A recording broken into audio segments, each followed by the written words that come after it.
All right, rent control is another classic business ethics case, particularly in the 20th century, still continuing into the 21st century. And let's start by framing it as a business ethics case. Standard situation, we'll call this step one in the analysis, is to say that we have a business case, which is we have a seller and we have a buyer. In this case, the commodity in question is rental space, typically rental housing space. And so what's being put on the market is the use of a certain amount of living quarters for a specified price at a certain amount of time. And in that case, we call the seller of that product the landlord, and the buyer, the person who wants to use the property, is the tenant.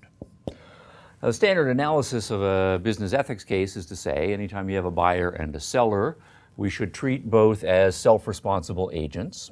So that then is to say by the time we become adults and we move out of our parents' houses, it's our responsibilities to make our way in the world, to put a roof over our heads, to put food on our tables, clothes on our backs, and so forth. And so if one's not in a position yet to build one's own house or to buy a pre-existing house one wants to rent, it's your responsibility to find a way to pay the rent, right, whatever that happens to be. And that's part of your self-responsibility. The same holds on the other side of the equation. If you are a landlord and you want to make some money by renting out residential space, no one has any obligation to rent the place from you. Instead, you have to make it attractive at a price with certain quality and so forth to available renters. So we treat each party as a self-responsible agent. What they then do is negotiate to win-win advantage. There's no such thing as a right price for any given rental unit. They all vary in size and quality and other desirable features. But they reach a voluntary agreement, and that agreement should be seen as a win-win transaction. Both parties get from the other side of the transaction what they want. The seller wants to make money by renting out space. The buyer wants to have access to space to live in. They exchange at mutually agreeable terms, and that is then a moral transaction.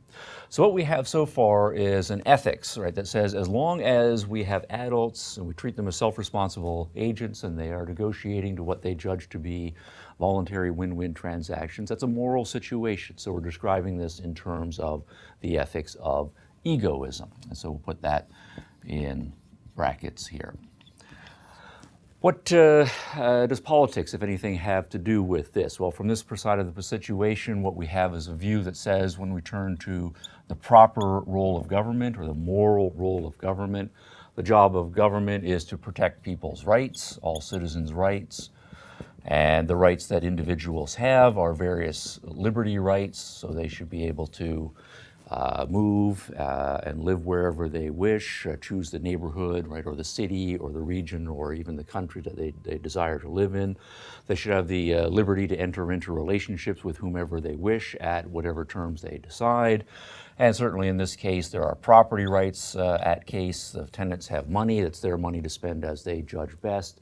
And the landlords own real estate, and it's their property right then to dispose of as they see fit. So what the government should be doing is seeing itself as a protector of the liberty rights and the property rights of all parties who are involved. And if there are no property rights being violated, if there are no liberty rights being violated, then the government should be hands off, right? Or that is to say, it should be laissez-faire, right? Unless there are some rights violations.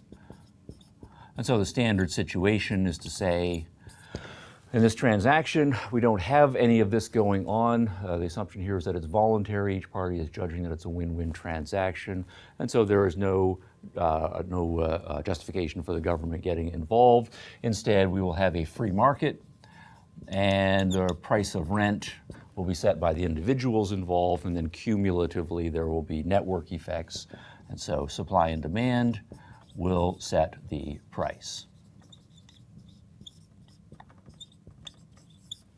Okay. Now let's draw a line and shift over to the other side of the argument.